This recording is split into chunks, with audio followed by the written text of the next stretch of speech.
میری دعا ہے کہ آپ سب خیر خیریت سے ہوں گے۔ آج کی حدیث حضرت عمار رضی اللہ اور ان کے والدین کا ذکر۔ حضرت عمار رضی اللہ اور ان کے ماں باپ کو بھی سخت سے سخت تکلیفیں پہنچائی گئی تھی۔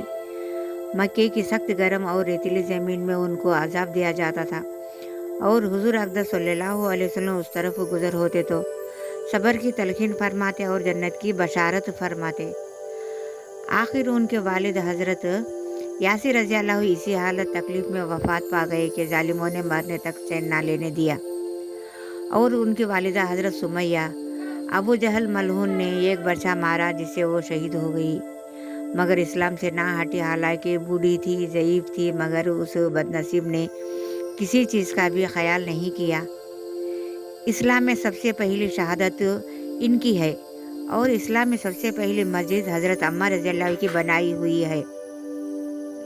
جب حضور اقدس صلی اللہ علیہ وسلم ہجرت فرما کر مدینہ تشریف لے گئے تو حضرت عمار رضی اللہ نے کہا کہ حضور صلی اللہ علیہ وسلم کے لیے ایک مکان سائے کا بنانا چاہیے جس میں تشریف رکھا کریں، دوپہر کو آرام فرما لیا کریں اور نماز بھی سائے میں پڑھ کر سکے۔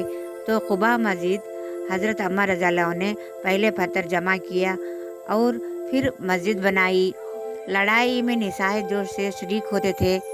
ایک مرتبہ مزے میں آ کر کہنے لگے کہ اب جا کر دوست سے ملیں گے، محمد صلی اللہ علیہ وسلم اور ان کی جماعت سے ملیں گے۔ اتنے میں پیاس لگی اور پانی کسی سے مانگا۔ اس نے دودھ سامنے کیا، اس کو پیا اور پی کر کہنے لگا کہ میں نے حضور صلی اللہ علیہ وسلم سے سنا کہ تو دنیا میں سب سے آخری چیز دودھ پیے گا۔ اس کے بعد شہید ہو گئے۔ اس وقت 94 برس کی عمر تھی، بعض نے 1 آدھ سال کم بتلائی ہے۔